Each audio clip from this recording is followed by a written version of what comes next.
Assalamualaikum warahmatullahi wabarakatuh. Halo semua, kembali lagi di channel Raider Manhwa. Kali ini Mimin akan melanjutkan sebuah komik yang berjudul Kebangkitan Sang Raja Bayangan. Dan apabila kalian masih bingung dengan alur ceritanya, kalian bisa cek deskripsi atau langsung saja menuju playlist yang ada di halaman channel ini untuk memulainya dari part 1. Tanpa basa-basi lebih jauh, mari kita masuk di part 39. Cerita dimulai setelah menerima sebuah tinjuan yang dilancarkan oleh Suho. Terlihat Lee Min Sung langsung memuntahkan banyak darah karena ia merasakan kalau tubuhnya telah terluka dengan sangat parah. Bahkan saking kuatnya serangan Suho sampai-sampai tangannya telah menembus jantung Lee Min Sung. Karena Lee Min Sung telah terlepas dari genggaman Dojin, terlihat secara perlahan cangkang wajahnya telah retak begitu saja. Kemudian Lee Min Sung mencoba untuk berbicara kepada Suho karena ia ingin mengatakan sesuatu sebelum kematiannya. Akan tetapi sekuat apapun ia mencobanya, ia sama sekali tidak bisa berbicara. Dengan mata yang bergetar ia bergumam, "Dasar sialan, situasinya telah menjadi semakin buruk. Bukan hanya tubuhku saja yang telah berlubang, akan tetapi aku tidak menyangka kalau rahangku telah hancur sampai-sampai aku sama sekali tidak bisa untuk mengucapkan kata-kata terakhirku." Ketika alien itu telah muncul di hadapanku, aku pun berpikir kalau ini adalah sebuah kesempatan untuk merubah dunia yang telah hancur ini. Akan tetapi pada akhirnya malah menjadi sesuatu yang seperti ini. Sejak terjadi bencana besar yang melanda dunia ini, maka kehidupanku telah berubah menjadi sangat kacau. Di saat itu, Lee Min Sung telah terbayang wajah Lim Tae-gu yang mengajaknya untuk bergabung ke dalam guildnya.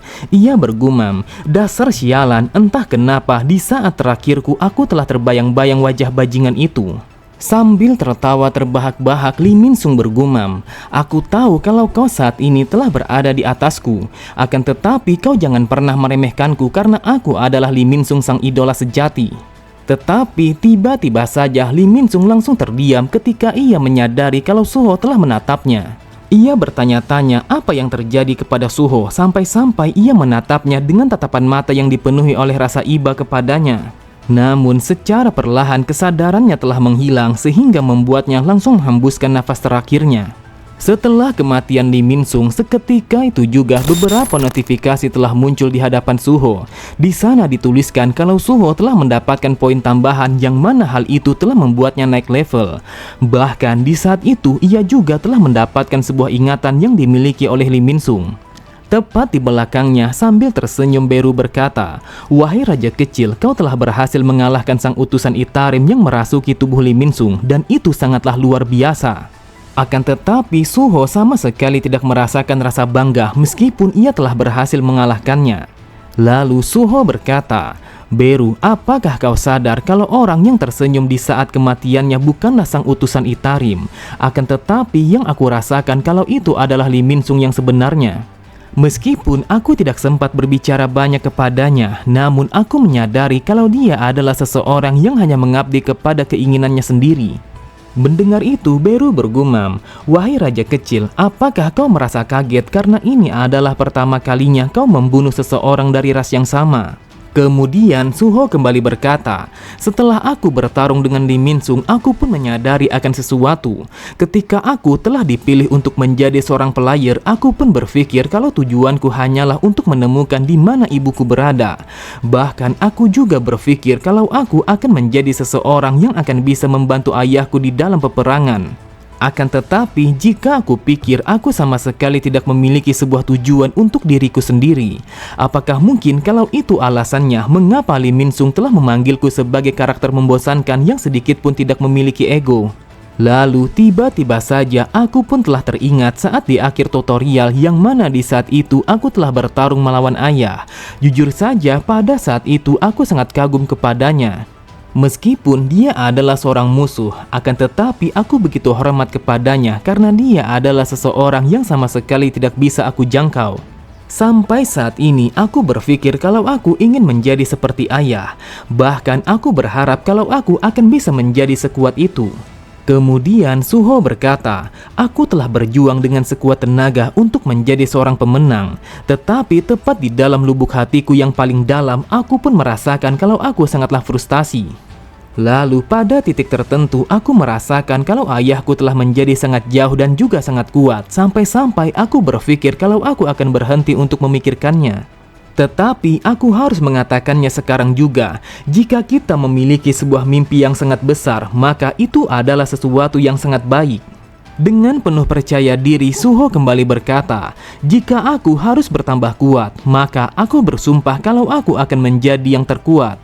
Entah itu sang utusan Itarim ataupun para raja atau bahkan ayahku sendiri, maka bagaimanapun caranya aku akan melampaui mereka semua, dan itu adalah ego yang aku pilih untuk diriku sendiri.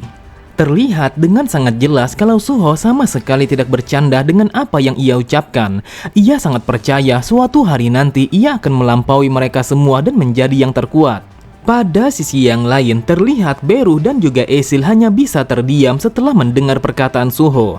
Lalu Beru berkata, "Wahai raja kecil, aku rasa kalau itu tentu saja akan mustahil apabila kau ingin melampaui sang raja bayangan. Namun tetap saja aku akan berusaha untuk mendukungmu." Lalu Esil berkata, apa yang dikatakan oleh Beru memanglah benar kalau mimpimu untuk melampaui kekuatan Su Jingwo adalah sesuatu yang sangat mustahil dan itu sangatlah sulit untuk dilakukan. Mendengar itu, Suho hanya bisa menarik nafas panjangnya, lalu ia bergumam. Dengan melihat reaksi mereka, aku pun menyadari kalau itu adalah reaksi yang wajar karena mereka telah melihat bagaimana kekuatan ayahku yang sebenarnya. Tetapi mau bagaimanapun juga, aku telah bertekad untuk bisa melampauinya. Kemudian Suho pun berencana untuk memeriksa hadiahnya setelah berhasil mengalahkan Lee Min-sung. Di saat itu ada begitu banyak notifikasi yang telah muncul di hadapannya, dan di sana dituliskan kalau Suho telah mencapai level baru dan juga mendapatkan sebuah quest peningkatan. Melihat quest itu, Suho berpikir, apa yang dimaksud dengan quest ini? Apakah mungkin kalau aku akan bisa merubah kelas itu ketika aku telah mencapai level 40? Terlihat dengan sangat jelas kalau Suho telah mencapai level 40 setelah berhasil mengalahkan Lee Min-sung. Bahkan status yang ia miliki saat ini telah meningkat dengan sangat pesat, entah itu stamina, kekuatan, dan juga agility. Melihat itu, Suho berkata, akhirnya slot kosong yang ada di dalam statusku sebentar lagi akan terisi. Namun tanpa Suho sadari, terlihat seseorang telah memandangnya dari arah kejauhan. Bahkan orang itu telah memandang Suho dari sudut manapun hanya dengan menggunakan sebuah lubang yang ada di tangannya, sampai-sampai tidak ada sebuah benda yang mampu melindunginya. Ternyata itu adalah sepasang tangan yang dimiliki oleh Dojin untuk memantau pergerakan Suho yang telah berhasil mengalahkannya. Sambil tertawa, Dojin berkata, ternyata aku lengah, namun aku sama sekali tidak menduga kalau anak itu memiliki sebuah potensi yang sebanyak ini. Oleh sebab itu, bagaimanapun caranya, aku akan memastikan kalau dia akan menjadi salah satu dari pasukan kami. Salah satu kemampuan yang aku dapatkan ketika mengumpulkan para fragmen adalah sesuatu yang disebut sebagai skala pertukaran yang setara, yaitu sebuah kemampuan yang dapat menukarkan sesuatu yang aku miliki dengan sesuatu yang aku inginkan dengan nilai yang setara. Aku akan menukar daya hidup orang lain yang telah menjadi pengikut kami untuk menjadi magic power. Memang benar adanya, terlihat para hunter yang meningkatkan kekuatan mereka dengan menggunakan Stardust telah kehilangan kesadaran mereka sehingga membuat mereka langsung tersungkur ke atas tanah. Lalu di saat yang bersamaan, semua daya hidup yang dimiliki oleh para hunter langsung berkumpul di tubuh Dojin dan menjadi magic power yang memperkuat kemampuannya. Kemudian setelah terkumpulnya semua kekuatan yang ia miliki, ia pun langsung membentangkan kedua tangannya yang seakan-akan kalau dia telah menciptakan anak panah untuk menembakkan sebuah fragmen kepada Suho. Terlihat dengan sangat jelas kalau Dojin sama sekali tidak ingin melepaskan Suho begitu saja karena ia menyadari kalau Suho adalah seseorang yang memiliki sebuah potensi yang sangatlah luar biasa. Pada sisi yang lain, terlihat Beru telah meneteskan banyak liur karena ia sangat ingin melahap Lee Min-sung yang tergeletak di atas tanah. Lalu ia berkata, wahai raja kecil, apakah kau berencana untuk mencari utusan Itarim itu dengan cara melalui sebuah ingatan yang dimiliki oleh bajingan ini? Jika kau bersedia, maka aku akan memakan bajingan ini sekarang juga. Setelah meminta Beru untuk mencari ingatan itu, Suho bergumam, apakah Lee Min-sung telah membenci dunia ini setelah terjadinya bencana besar? Jika saja aku tidak pernah menjadi seorang player, maka...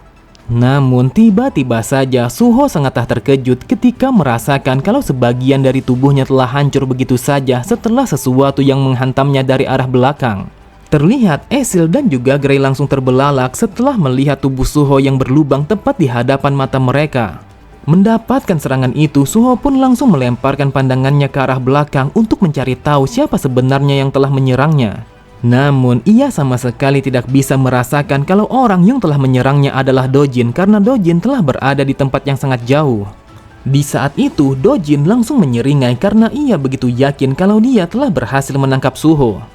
Lalu ia pun langsung mengendalikan fragmen itu untuk menyerap ke dalam tubuh Suho, sehingga tidak membutuhkan waktu yang lama ia akan bisa mengambil tubuh Suho dengan seutuhnya. Seketika itu juga Suho langsung berteriak dengan sangat keras karena ia merasakan ada sesuatu yang sangat besar telah masuk ke dalam tubuhnya. Sambil menahan rasa sakitnya, Suho bergumam, "Dasar sialan, setelah terkena serangan itu, aku pun langsung merasakan kalau ada sesuatu yang mencoba untuk mengambil pikiranku." Kemudian karena Suho telah mengalami rasa sakit yang sangatlah luar biasa, maka skill pasif yang ia miliki yang mampu menghilangkan berbagai macam racun dan juga kerusakan telah aktif begitu saja. Akan tetapi hanya dalam hitungan ketiga, notifikasi yang lainnya langsung muncul di hadapannya. Di sana dituliskan kalau skill pasif yang dimiliki oleh Suho sama sekali tidak bisa menyingkirkan anomali itu. Skill pasif telah mendeteksi kalau status anomali yang terjadi kepada Suho sama seperti dengan Mistbrand. Tetapi ketika skill pasif ingin menghilangkannya, namun tetap saja anomali itu sama sekali tidak bisa disingkirkan. Pada sisi yang lain, terlihat Dojin langsung tertawa terbahak-bahak karena ia telah berhasil menjadikan Suho sebagai bawahannya. Ia merasakan kalau kemenangan untuk menginvasi dunia ini telah berjalan sesuai dengan rencananya. Akan tetapi Dojin sangatlah terkejut, matanya terbelalak ketika merasakan kalau usahanya untuk mengendalikan tubuh Suho telah terputus begitu saja. Memang benar adanya, di saat itu Suho telah berhasil melepaskan diri dari jeratan yang digunakan oleh Dojin yang mencoba untuk mengambil alih pikirannya. Lalu Suho bergumam, skill pasif umur panjang telah berhasil diaktifkan sehingga aku bisa melepaskan diri dari jeratan bajingan itu. Namun aku harus menggunakan shadow untuk menutup luka ini. Tetapi yang aku perhatikan kalau hit pointku telah menurun dengan sangat cepat sehingga membuat kesadaranku semakin pudar. Jika situasinya terus saja seperti ini, maka kemungkinan besar kalau aku benar-benar akan mati. Dengan nada yang tersisa, Suho pun langsung menekan sebuah tombol yang ada di hadapannya untuk menerima kelas itu karena ia berpikir kalau itu mungkin saja akan bisa menyelamatkannya. Seketika itu juga sebuah gate langsung muncul tepat di hadapan mereka semua, yang mana hal itu menandakan kalau kelas itu telah dimulai. Namun yang hanya bisa memasuki kelas itu hanyalah seorang player. Akan tetapi untuk kelancaran transisi, maka Esil, Gray, dan juga Beru akan dipindahkan menuju dungeon bayangan.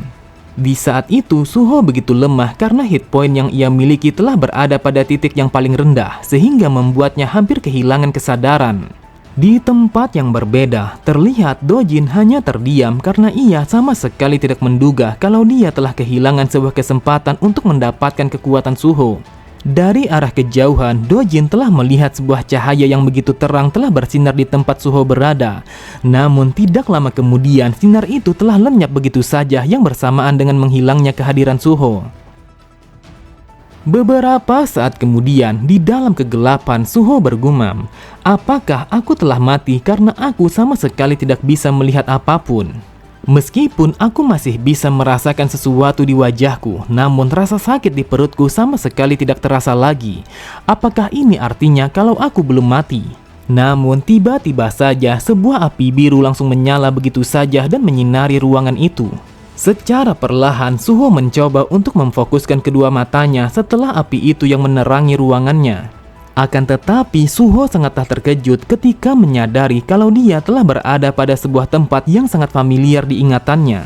Dan itu adalah sebuah tempat di mana dulunya Suho untuk yang pertama kalinya menjalani sebuah tutorial untuk menjadi seorang player. Oke semua, cukup sampai di sini dulu pembahasan alur cerita kita. Sampai jumpa di video selanjutnya. Wassalamualaikum warahmatullahi wabarakatuh.